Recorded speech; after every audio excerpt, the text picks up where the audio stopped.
Olá pessoal, mais um Saúde é Vida começando para você aqui na programação da TV Câmara Campinas. E hoje o tema é esclerose múltipla. Mas antes eu tenho um recado para você que para participar do Saúde é Vida e sugerir um tema para o nosso programa é bem fácil. É só você entrar em contato pelo nosso WhatsApp.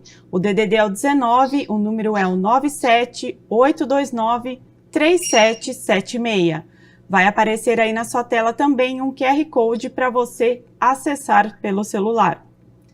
Segundo o Ministério da Saúde, a esclerose múltipla é uma das doenças mais comuns do sistema nervoso central, afetando 2,8 milhões de pessoas em todo o mundo.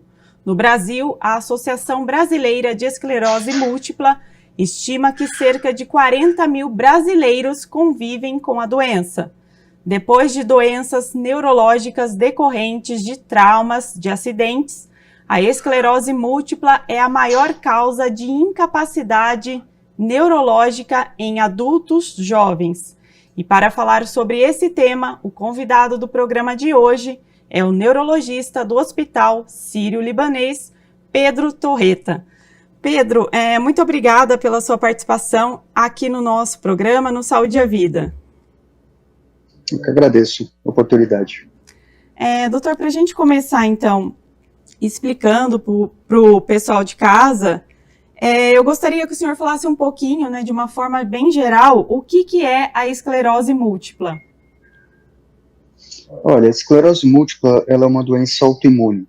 Tá? O que acontece na esclerose múltipla é que o nosso corpo ele passa a identificar proteínas, substâncias presentes na bainha de mielina que compõem nossos neurônios, como um agente externo, como um agente infeccioso, algo que tem que ser combatido.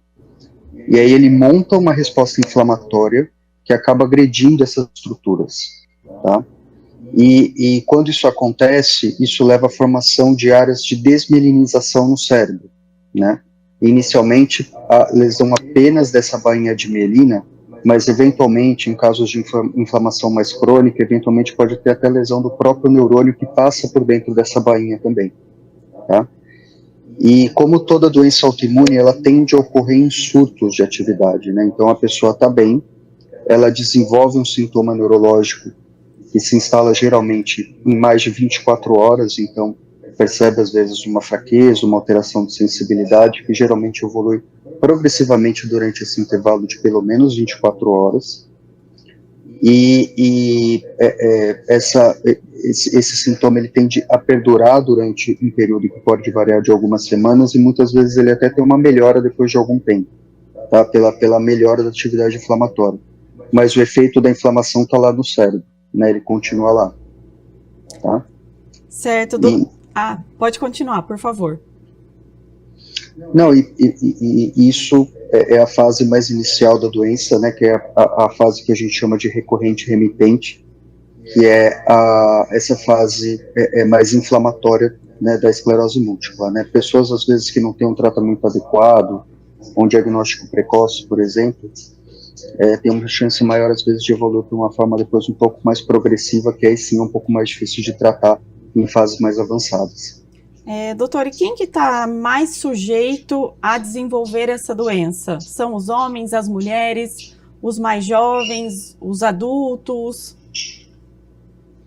A população de risco maior, né, para desenvolver esclerose múltipla são mulheres jovens entre 20 e 30 anos, tá?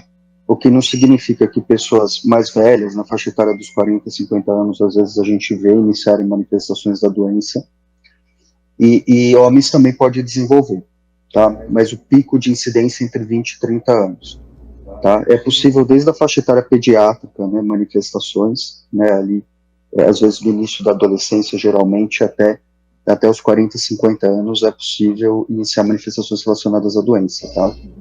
E doutor, já se sabe por que as mulheres têm essa maior tendência para desenvolver a esclerose múltipla? É uma pergunta, mas suspeita-se que alguns fatores hormonais estejam envolvidos com isso também, né, com esse risco um pouco aumentado das mulheres, né.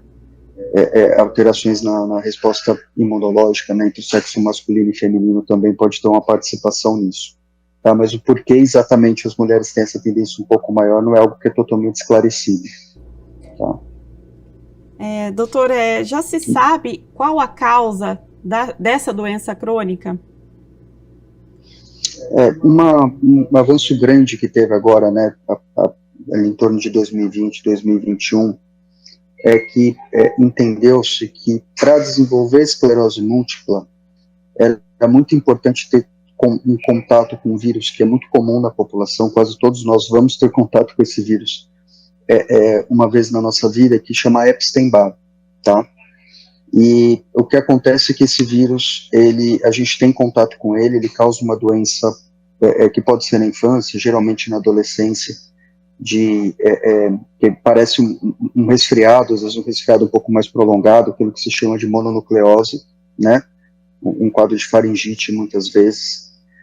E para algumas pessoas esse vírus ele pode se alojar dentro dos neurônios, né, dessas células, e ele muda a forma que essas células se comunicam com o nosso sistema imunológico, com o nosso sistema de defesa do organismo. E muitas vezes essa mudança pode levar ao desenvolvimento de esclerose múltipla não no contexto da infecção pelo vírus, mas muitas vezes 5, 10 anos depois a pessoa às vezes pode começar a manifestação. Não é que há uma preocupação em relação a essa exposição, porque isso até que é algo que é muito difícil da gente controlar, porque é um vírus que circula e quase toda a população acaba tendo esse contato com o vírus em algum momento da vida, mas sabe-se que essa exposição é importante dentro da sequência de eventos que levam ao desenvolvimento da esclerose múltipla, tá? Agora, não é nem de longe uma proporção muito pequena das pessoas que têm exposição a esse vírus que vão desenvolver manifestações relacionadas à doença. Tá? Como eu disse, pelo fato da exposição ser muito frequente, né, precisa ter uma série de outras condições para que comece o processo inflamatório e leve à formação dessas áreas de desmielinização. Tá? Doutor, a esclerose ela pode ter diversas formas. Qual que é a forma mais comum, que mais acomete aí a população brasileira e até mundial, né? Então, a forma mais comum é essa forma remitente recorrente, né, como mencionei, que é a forma inflamatória, que é a forma do adulto jovem, tá? E aí que ela tende a se comportar mais como uma doença autoimune mesmo, né, porque o que acontece é que a pessoa está bem, eventualmente começa essa atividade inflamatória, forma áreas de desmielinização, e quando essas áreas de desmielinização têm localizações importantes do nosso cérebro, isso leva ao desenvolvimento, às vezes, de uma fraqueza, uma alteração de sensibilidade, uma dificuldade de marcha, às vezes uma perda visual, né, neurite óptica, que também é uma forma de surto, e isso pode evoluir de um intervalo que, como eu disse, vai de pelo menos 24 horas, até em torno de algumas semanas, às vezes meses, de um sintoma que permanece, e depois, geralmente, esse sintoma ele tem uma recuperação que geralmente é parcial, não há uma recuperação completa, tá?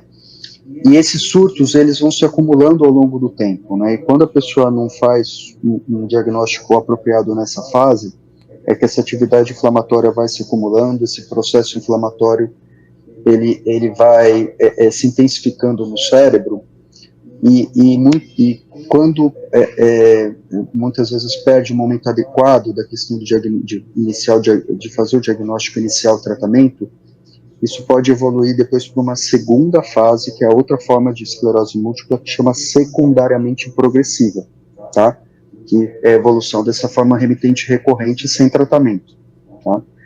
E nessa segunda fase, a pessoa ainda às vezes pode ter surto, mas ela começa a ter às vezes uma piora neurológica que vai evoluindo ao longo do tempo, né? Que piora progressivamente, não piora de forma súbita e melhora como o surto da doença, tá? Desculpa, pode continuar. Pode continuar o raciocínio. Uhum.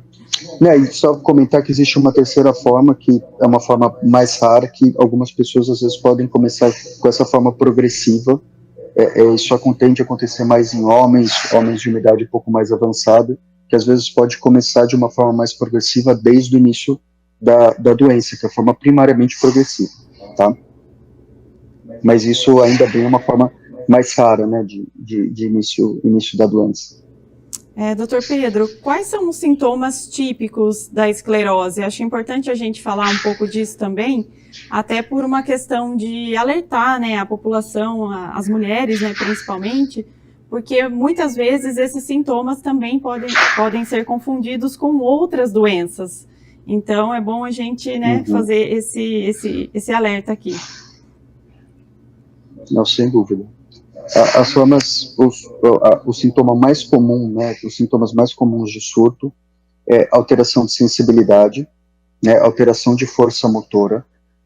Nem sempre, mas esses sintomas eles tendem a ser lateralizados. Então, é uma fraqueza numa perna, que às vezes evolui para o braço do mesmo lado, é uma alteração de sensibilidade que às vezes começa também no membro e às vezes acaba pegando o corpo inteiro ou parte, né? Às vezes alteração de equilíbrio e marcha pode acontecer também, alterações de coordenação motora, né, dificuldade de coordenação, às vezes para pegar objetos, para caminhar, por exemplo. E uma outra forma de surto bastante comum é a neurite óptica, que é o acometimento visual de um olho, é uma baixa da acuidade visual, não é aquele embaçamento de visão, né, que às vezes a gente tem que é comum, é uma piora mesmo que impede às vezes de ler letras pequenas, as cores ficam mais claras, a gente perde essa definição de cores, frequentemente tem dor à movimentação ocular também, né? E uma coisa muito importante que a gente vê é porque muitas vezes a gente vê as pessoas às vezes com receio de algum surto, por um sintoma, às vezes um formigamento, às vezes que deu numa mão que veio e foi embora, por exemplo. Isso não é surto de esclerose múltipla, tá? Para a gente pensar como um surto, tem que ser um sintoma neurológico que se instala e evolui durante esse intervalo mínimo de 24 horas. Menos que isso, pouco provável que se trate de algo relacionado, tá? É importante esse esclarecimento, né? Porque às vezes as pessoas ficam até apavoradas, né? Como o senhor disse mesmo, esse formigamento, muita gente já teve, né? Nos pés, nas mãos. Sim, e aí pode achar todos que nós temos, exatamente, né? Formigamento, a gente apoia o braço às vezes de um determinado jeito, dorme, né, em cima do braço numa posição, é comum ter formigamento, isso é algo habitual. A diferença é que é um sintoma que se instala e geralmente evolui durante pelo menos 24 horas, e na verdade para ele se instalar totalmente, geralmente é um intervalo que demora mais de uma semana.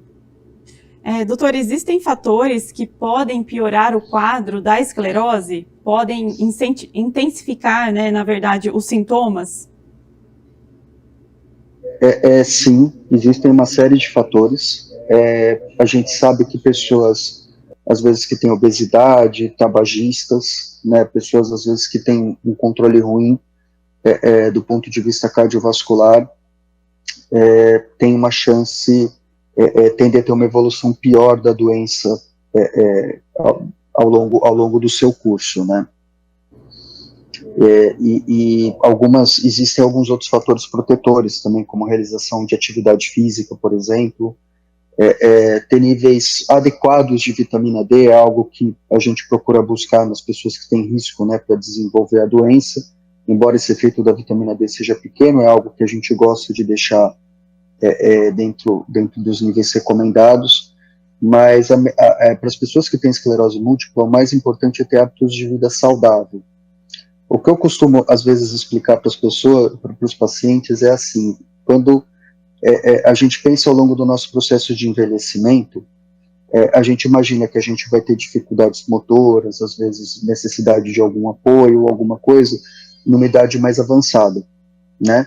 E quem tem esclerose múltipla tem um outro fator, né, que às vezes pode levar ao desenvolvimento de incapacidade de uma forma um pouco mais precoce. Então, o que a gente pode fazer para retardar isso, tanto pelo nosso envelhecimento normal quanto pela doença, a gente tem que fazer. E isso geralmente dá muito certo, né?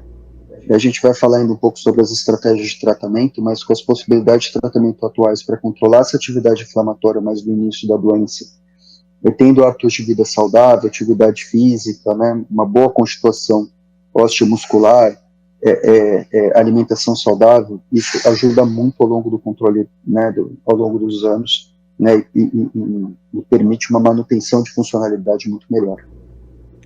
Entrando um pouquinho agora no diagnóstico, né, doutor Pedro, como que ele é realizado até para que a esclerose seja detectado quanto antes, né, e comece o tratamento adequado? Então, em primeiro lugar, eu acho importante falar, você comentou, né, que há uma estimativa em torno de 40 mil brasileiros com a doença, pode ser um pouco mais, um pouco menos, mas não é uma doença que não chega a ser rara, mas não é uma doença que a gente tem aquela preocupação de fazer, às vezes, um exame para saber se eu tenho, por exemplo, assim, a chance de você fazer, né, um exame complementar sem sintomas, sem um quadro clínico sugestivo, e vir com alterações de esclerose múltipla é mínima, tá? Agora, uma pessoa que teve realmente um histórico de formigamento que durou algumas semanas e melhorou, e aí vem com quadros, às vezes, de pior visual, uma alteração de força, a gente tem suspeita que isso possa ser um surto de desmelinização, aí essa pessoa ela vai fazer uma ressonância magnética, né, que é o exame inicial. Se a ressonância magnética for normal, praticamente excluída a doença, tá? A questão é que às vezes a ressonância vem com lesões com uma distribuição característica, né, de uma aparência característica que permite a gente ter uma suspeita um pouco mais forte. E aí geralmente, nem sempre, mas geralmente é feito um exame de líquor para complementar a investigação diagnóstica, né, para ver se existe uma inflamação, né, dentro do sistema nervoso central, que é algo que a gente consegue estabelecer através desse exame, e de acordo com a aparência dessas lesões, quantidade, resultado do líquor, aí pode ser que a gente chegue ao diagnóstico da doença, né, que estabeleça esse diagnóstico de forma definitiva. Até recentemente, doutor, uma modelo recebeu o diagnóstico de esclerose múltipla, mas ela disse numa entrevista que havia confundido os sintomas com menopausa. Então eu achei isso bem interessante, né? Porque olha só como que esse quadro ele pode ser confuso, né? Tanto para o paciente, às vezes até para o médico mesmo. Sem dúvida, sem dúvida. E o que é curioso é que um dos sintomas até mais incapacitantes da esclerose múltipla, que os pacientes se queixam mais, é uma sensação de fadiga, uma sensação de cansaço muito importante, que assim como a menopausa, ela tende a piorar em ambientes quentes, situações de aumento de temperatura corporal, às vezes um quadro infeccioso leve, um quadro gripal. Mas eu diria assim, é óbvio que, na dúvida, é sempre bom procurar um neurologista, conversar, mas eu diria assim, de forma geral, você ter só a sensação de fadiga, só a sensação de cansaço, sem os outros sintomas associados, é muito pouco provável pensar no diagnóstico de esclerose múltipla, né? Fadiga é algo muito mais comum, né, do que a esclerose múltipla, tá? Mas de fato, há alguns sintomas, sim, que podem passar desapercebidos e lembrar um sintoma de menopausa ou algo semelhante, tá? Doutora, a esclerose múltipla, ela é hereditária? É muito pouco hereditária, tá? Por exemplo, se você pegar dois gêmeos idênticos, né, assim, com a constituição genética absolutamente igual, a chance dos dois desenvolverem esclerose múltipla é uma chance pequena. O mesmo vale para irmãos, o mesmo vale transmissão de pai para filho, né, que costuma ser muito baixo. Então, não é que não acontece, mas é bastante raro da gente ver famílias que têm, né, pessoas, né, várias pessoas com diagnóstico de esclerose múltipla, tá? Tem algumas mutações genéticas que aumentam um pouco o risco, tá, de desenvolver a doença. Mas isso na prática é algo que, por exemplo, a gente não indica a realização de teste genético ou investigação complementar, porque no máximo vai aumentar um pouco o risco, não vai ser algo que seja nem de perto determinante para o desenvolvimento da doença. Mesmo que a pessoa tenha essas alterações genéticas, o mais provável é que ela não desenvolva a doença em nenhum momento da sua vida. Doutor, uma dúvida que surge com esse assunto e o medo também que vem acompanhado, né? ter esclerose múltipla significa que eu vou ficar numa cadeira de rodas? Isso ainda é uma realidade nos dias atuais? A esclerose múltipla, isso vale, acho que para todas as doenças inflamatórias, né, autoimunes, mas ela tem muitas formas de manifestação, né, tem muitas formas de evolução da doença. Então, você tem desde pessoas que tiveram, às vezes, um surto leve e que não tem surto há muito tempo e permanecem estáveis, permanecem dessa forma por tempo indeterminado, até pessoas que às vezes têm uma doença mais ativa ou às vezes iniciam com uma forma progressiva de uma forma um pouco mais grave, um pouco mais refratária aos tratamentos de reabilitação, eventualmente tratamentos medicamentosos que possam ser indicados. Então, você tem vários espectros de evolução. Mas o que eu posso dizer é que se você, muito do que a gente encontra, até a gente encontra às vezes na internet quando procura, né, digita na internet, a gente vê dados sobre evolução, são dados bastante antigos, né, de casuísticas antigas, da década de 90, do início dos anos 2000, e só para ter uma ideia, até a metade, né, em torno de 2004, 2005, tinham 3 opções para tratamento de esclerose múltipla, que eram opções que a gente chama hoje de baixa eficácia, né? Reduzem em 30%, talvez, a chance da pessoa desenvolver um surto. Né? De lá para cá surgiram diversas outras opções, aí a gente fala em torno de 60%, 70%, 80% de taxa de redução de surto, na prática talvez mais que isso, porque as pessoas param de ter surto, né? Então, mesmo para aquelas pessoas hoje que têm uma doença um pouco mais complicada, que têm mais atividade inflamatória, surtos um pouco mais debilitantes, a gente consegue controlar bem essa inflamação. Então, ainda a gente tem que entender melhor, né, algo que sempre é estudado, isso sempre é revisto, né, principalmente as pessoas que usam esses tratamentos de eficácia mais alta desde o início, como que vai ser a evolução a longo prazo, é algo que às vezes a gente precisa de muitos anos para responder essa pergunta. Mas o que a gente vê é que a chance da pessoa evoluir para uma fase secundariamente progressiva, evoluir com déficit que não responda bem aos tratamentos que a gente tem disponíveis, ela é muito, muito menor. Então, eu diria que boa parte dos pacientes, né, boa parte das pessoas que a gente acompanha, principalmente as que têm feito diagnóstico, né, nessas fases com maior, né, nesse momento com maior disponibilidade de tratamento, têm tido uma vida muito mais próxima do normal. Doutor, para a gente encerrar esse primeiro bloco, o senhor acredita que as pesquisas e os estudos com relação a esse tema estão avançando?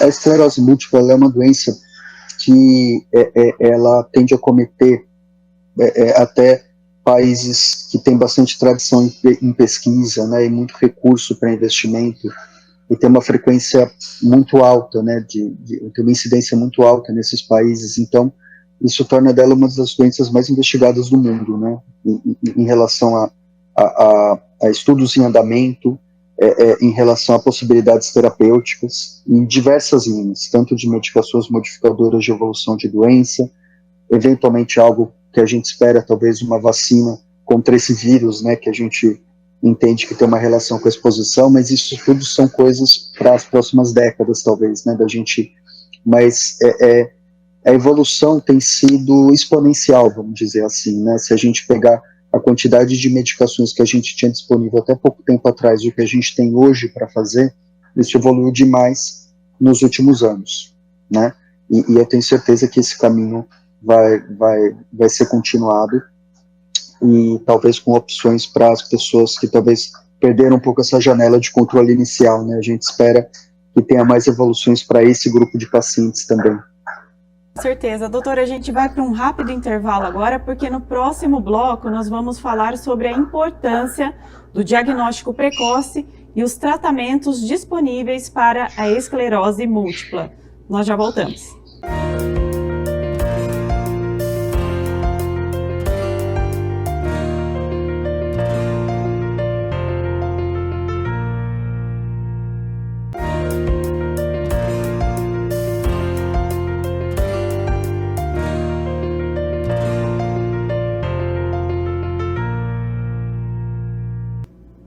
Estamos de volta com o Saúde é Vida e hoje falando sobre a esclerose múltipla, com o neurologista do Hospital Sírio-Libanês, Dr. Pedro Torreta.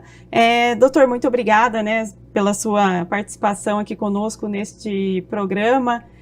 Agora, no segundo bloco, eu gostaria que a gente falasse especificamente, no primeiro a gente abordou de uma forma geral, sintomas, um pouquinho do diagnóstico.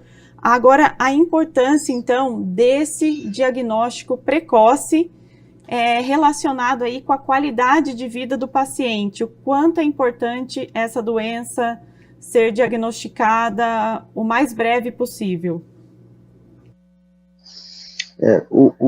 Essa questão do diagnóstico precoce é algo que cada vez mais a gente tem atentado, para essa questão, e com o aumento da disponibilidade, do exame de ressonância magnética, tem ficado um pouco mais fácil identificar pessoas no estágio mais inicial, mas ainda é um desafio muito grande, para o sistema de saúde reconhecer os sintomas, e fazer os exames complementares, a disponibilidade de ressonância, por exemplo, no SUS ainda está longe do ideal, principalmente em algumas localidades.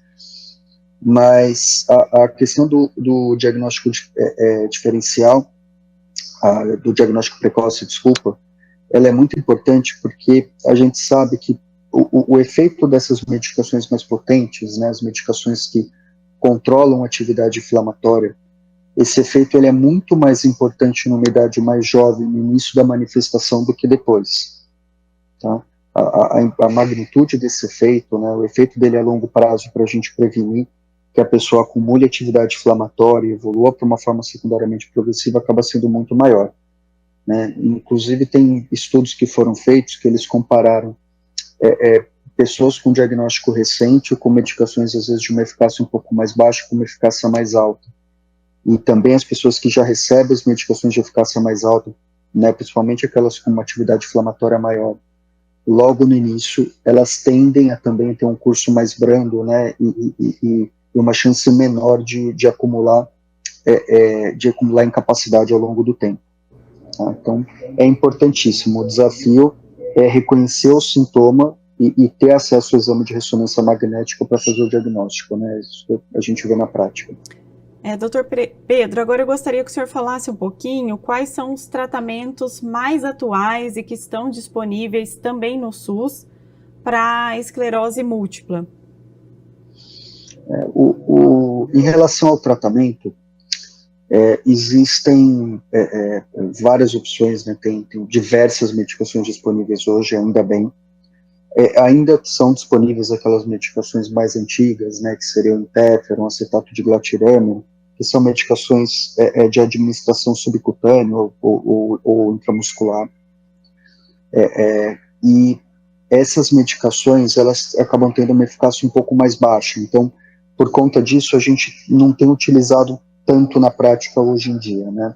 O que a gente tem utilizado mais são as opções orais, que aí entra o fumarato de dimetila, a teriflunomida e o fingolimod, que são opções orais de uma eficácia um pouco mais moderada, geralmente para as pessoas que têm, às vezes, uma doença um pouco mais branda, uma atividade inflamatória que não é tão importante, um surto um pouco mais leve, mas para aqueles pacientes que a gente acha que tem um risco maior de progressão, às vezes um surto com mais déficit, uma localização de lesão que preocupe mais, uma quantidade de lesões na ressonância maior, a regra geralmente tem sido ir logo para alta eficácia, E aí a gente vai para as opções injetáveis, Que aí entra o natalizumab, que foi uma medicação que eu acho que foi importantíssima, que mudou muito o panorama da esclerose múltipla quando ela começou ali em torno de 2005, 2006.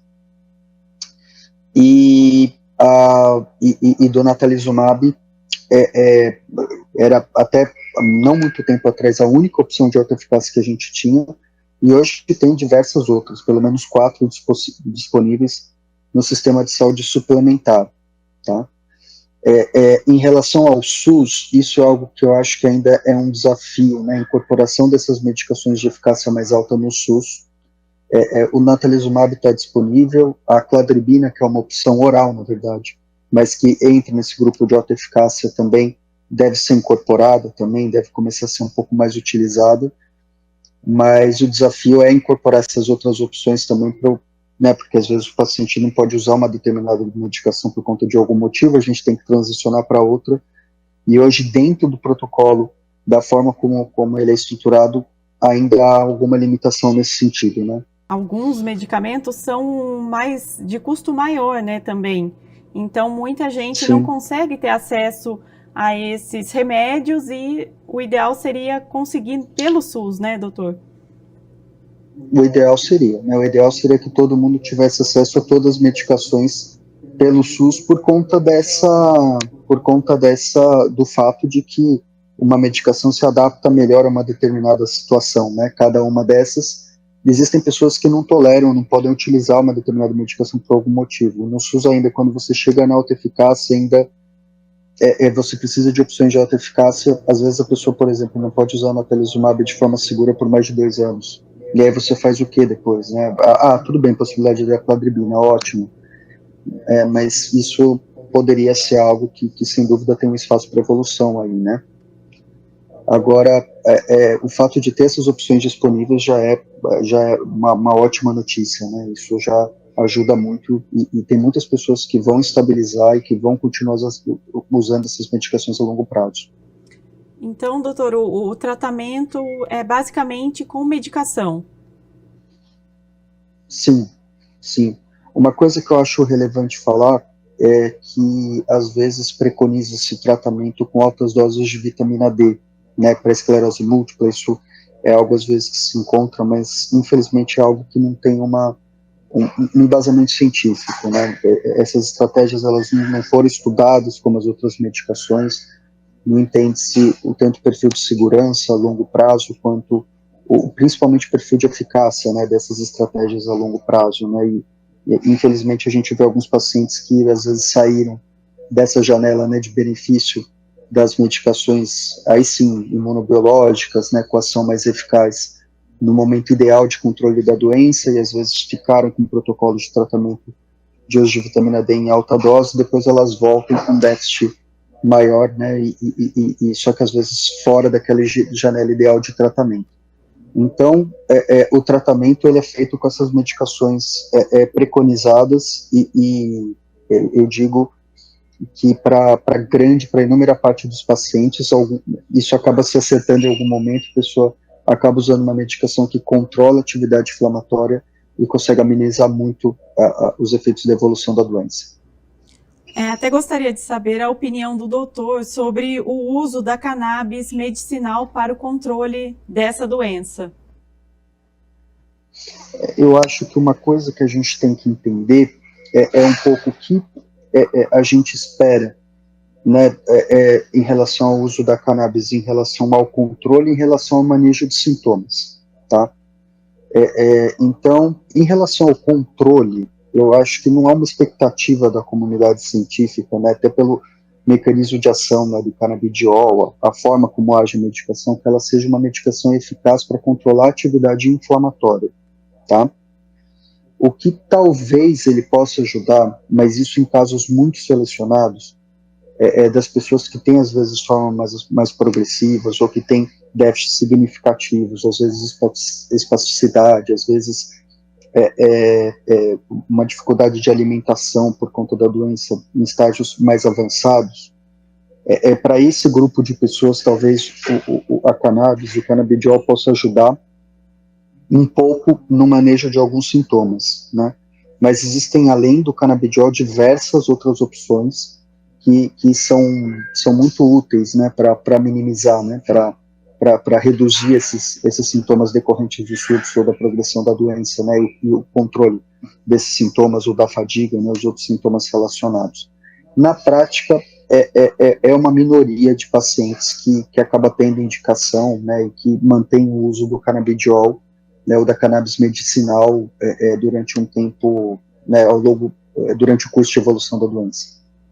E como você mesmo comentou, né, doutor, no primeiro bloco, tem a questão do estilo de vida da pessoa também, né, que eu acho que é um grande aliado aí no tratamento. Esse estilo de vida mais saudável pode ser uma grande vantagem, né?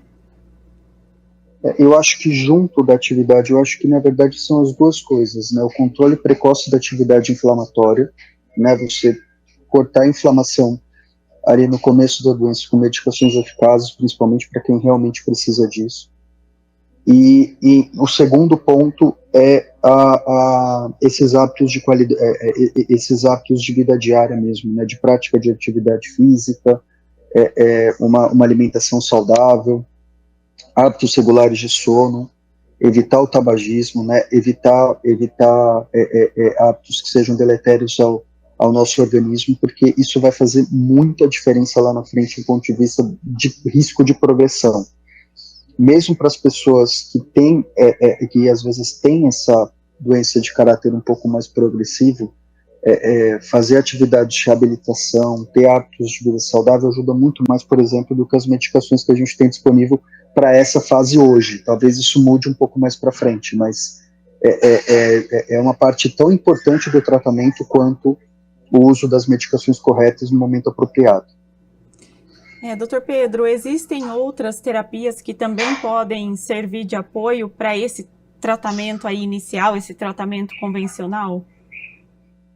Sem dúvida, sem dúvida. Por exemplo, para fadiga, né, ter um acompanhamento às vezes psicológico, uma terapia cognitivo-comportamental, a gente precisa muito de ajuda da fisioterapia numa série de situações, né, quando a pessoa está no momento ali de recuperação do surto, precisa reabilitar algum déficit neurológico, precisamos de ajuda muitas vezes da fonoaudiologia, né, para as pessoas às vezes que têm uma dificuldade de deglutição. Cada vez mais a gente tem também conversado com os nutricionistas também, né, para adaptação de dietas saudáveis, né, para as pessoas com esclerose múltipla, né, então tudo isso interfere, né, e é muito frequente precisar desse segmento, desse acompanhamento multidisciplinar, isso é importantíssimo também. Você comentou até desse apoio psicológico, isso é muito importante para o paciente, né, doutor Pedro? Sem dúvida, e às vezes é o mais importante, né, para algumas pessoas. Né, às vezes o impacto em relação ao diagnóstico, um pouco daquele rótulo antigo que a gente tem da esclerose múltipla na cabeça como sendo uma doença intratável e progressiva, né, que, enfim, está muito longe da realidade de hoje em dia. É comum, é mais frequente depressão, né, ansiedade, né, a própria fadiga, tudo isso muitas vezes os psicólogos conseguem abordar melhor, né, conseguem, não é uma questão medicamentosa aí, né, mas os psicólogos conseguem trabalhar bem essas questões e às vezes é o ponto da doença que mais pega para uma pessoa, né, e isso a gente vê com bastante frequência, às vezes as repercussões do diagnóstico são muito maiores do que o diagnóstico em si. Com certeza. Doutor, uma dúvida, né, que chegou aqui para a gente, a pessoa, se ela tem esclerose múltipla, ela pode engravidar? Pode, tem inclusive entre as opções de alta eficácia, vamos pegar às vezes uma mulher jovem que começou com uma atividade inflamatória mais intensa e deseja engravidar. Tem uma série de estratégias que a gente pode utilizar até com medicações de alta eficácia, como o clelizumab, a cladribina. Tem uma série de estratégias que você pode utilizar que permitam que ela engravide. E um pouco por conta daquela questão hormonal, também pelo fato da gestação ter uma série de alterações, né, no próprio organismo que melhora a nossa tolerância imunológica, a gestação em si costuma ser um período tranquilo, né, de evolução da própria esclerose múltipla. Baixa um pouquinho a taxa de surto, né, a atividade inflamatória costuma ser um pouco menor. Então, costuma ser muito tranquilo a gestação junto da esclerose múltipla. A esclerose múltipla isoladamente não piora o prognóstico da gestação, desde que tomados os devidos cuidados. Isso não vale para todas as medicações, tem que ser feito um planejamento em relação a isso. Isso até que eu queria questionar, né? As medicações podem aí ter trazer algum prejuízo para a criança, para o feto ou não? Algumas delas sim, né? Algumas totalmente proscrito, né? Teriflunomida, por exemplo. é perigosíssimo engravidar, né, a paciente tem que estar em uso de métodos anticoncepcionais eficazes, preferencialmente associação para usar a medicação. Agora, para outras, os dados de segurança são muito satisfatórios, né? E também por ser uma doença que acomete mulheres em idade jovem, há muita experiência com gestação e esclerose múltipla, né? Você tem, algo, é comum encontrar boas informações em relação a isso, né? Estudos relacionados a isso. Então, a gente sabe que para várias opções a segurança da gestação é muito boa. Doutora, uma outra dúvida também. Quando a pessoa é diagnosticada, né, com a esclerose múltipla, ela pode, já em tratamento, fazer alguma prática esportiva? Isso está liberado? Não só pode, como deve, né? O ideal é fazer, né? A prática esportiva, ela sabidamente reduz os riscos, né?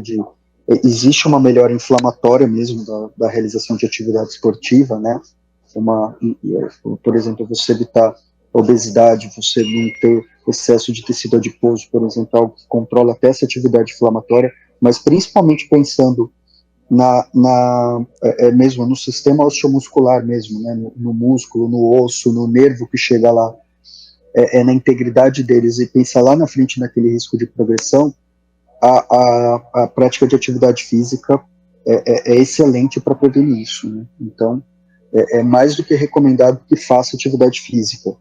Um cuidado tem que ser tomado só, às vezes, das pessoas que tiveram um surto, tem, às vezes, um déficit sequelar, por exemplo. Aí tem que ser uma atividade que tem que ser planejada individualmente para aquela pessoa, para que ela não seja submetida a um risco, né? Mas algum tipo de atividade física sempre é bom, independente do déficit ou do grau de limitação. Doutor, a gente falando, né, sobre tudo isso neste bloco, sobre tratamento, prevenção, diagnóstico precoce, é possível a gente pensar em prevenção quando a gente está falando aí de esclerose múltipla? Eu acho que vale a pena talvez falar de uma forma um pouco mais ampla dessa noção de prevenção, porque você fala, às vezes, prevenção de uma doença não muito, mas relativamente rara, né? Vamos falar em torno de 40 mil brasileiros acometidos. Mas o que eu posso dizer é que o que vale para a esclerose múltipla vale para as outras condições e condições mais comuns, como doenças cardiovasculares, né? Vale para doença coronariana, vale para prevenção de AVC, né? Vale para doenças, né, que são muito mais frequentes na população, que é a prática de atividade física, alimentação saudável, evitar o sobrepeso, obesidade, controlar fatores de risco como hipertensão, né, a dislipidemia, né, o colesterol elevado, né, tudo isso ajuda também na prevenção da esclerose múltipla, né, mas além da esclerose múltipla, você vai prevenir muito mais coisas, você vai prevenir, vai ter um envelhecimento muito mais saudável, né, uma vida com uma qualidade de vida muito melhor se você tomasse tivesse esses cuidados. Também ajuda na questão da prevenção da esclerose múltipla. É o que a gente fala, né? Você nunca perde por fazer exercício, por se alimentar bem, né, doutor? Vai prevenir aí uma gama, né, de doenças, e o envelhecimento com certeza também mais saudável, né? Mais independência quando ficar idoso também. Então, nunca se perde, né? Nossa. Exato, né? Pensar no envelhecimento saudável, chegar lá na frente, né, com independência, com mobilidade, né, com condição de fazer o que quiser, né? Isso vale tanto para as pessoas com diagnóstico de esclerose múltipla quanto para todo mundo, né? Doutora. Desculpa, não, pode falar. Pode continuar, por favor.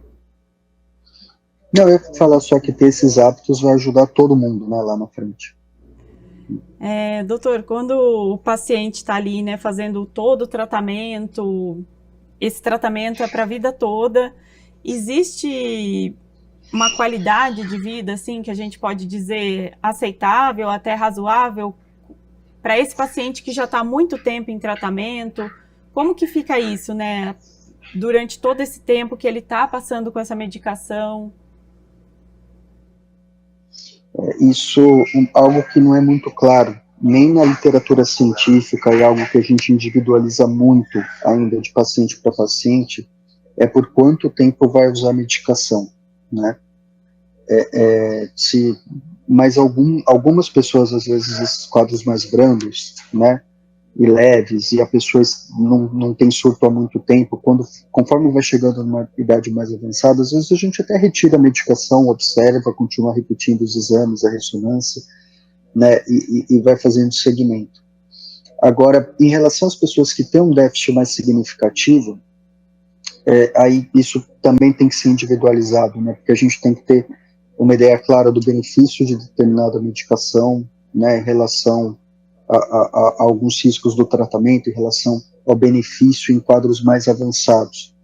E muitas vezes nessas situações a importância da nutrição, do acompanhamento fisioterápico, do acompanhamento fonoaudiológico, a importância, né, do tratamento multidisciplinar às vezes é muito maior do que o tratamento medicamentoso, e faz muita diferença, né? Pessoas que têm um bom segmento disso muitas vezes mantêm qualidade de vida e se mantêm ativas, têm as limitações, né, tem que lidar com isso, mas conseguem manter função, né, manter a funcionalidade delas, e sem dúvida, com essa abordagem multidisciplinar, tende a ter uma evolução bem melhor do que sem ela.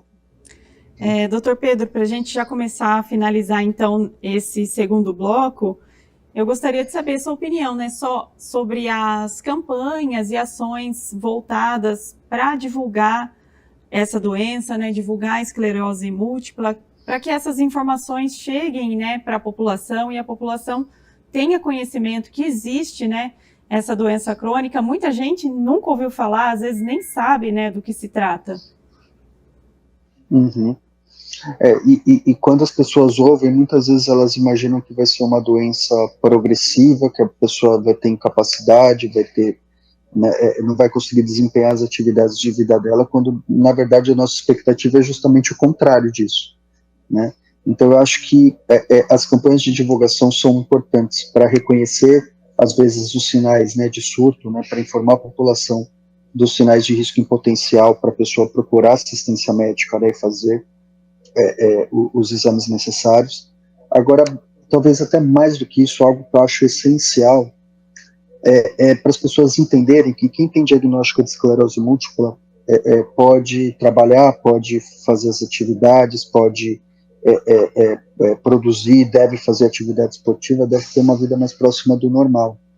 A gente vê que, às vezes, ainda a questão do rótulo do diagnóstico é complicado, às vezes, no sentido até ocupacional, às vezes até profissão, né, da pessoa ser rotulada como, né, e quando a expectativa é que essa pessoa tenha uma vida e uma capacidade normal igual a todo mundo, às vezes com alguma adaptação, às vezes com algum cuidado especial, às vezes evitando exposição a ambientes quentes por conta da fadiga, mas a nossa expectativa, o que a gente quer, que os pacientes querem, que eles sejam, que tenha produtividade, funcionalidade totalmente preservada, né?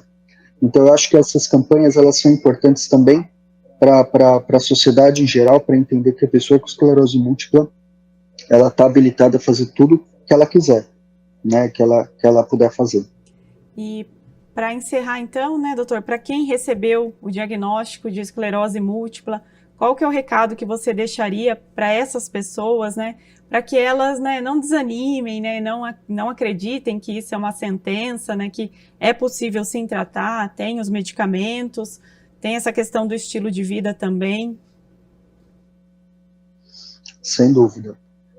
O recado que eu deixaria para fazer, obviamente, né, um acompanhamento próximo, né, fazer os exames complementares, as ressonâncias, como elas têm que ser feitas de tempos em tempos, e fazer um segmento neurológico próximo para ver se há uma atividade inflamatória, para ver se precisa eventualmente mudar alguma medicação. O outro recado seria das pessoas que têm diagnóstico enfatizar essa importância dos hábitos de vida diária, né, de ter uma vida saudável. Isso vai ajudar muito em vários aspectos, né, mas para quem tem esclerose múltipla a balança é um pouquinho maior que para as outras pessoas ainda, né, já é importante para todo mundo, mas essa importância fica ainda maior. O que eu falaria, o recado que eu deixaria é esse, que a gente está numa fase, na verdade, de muito desenvolvimento científico.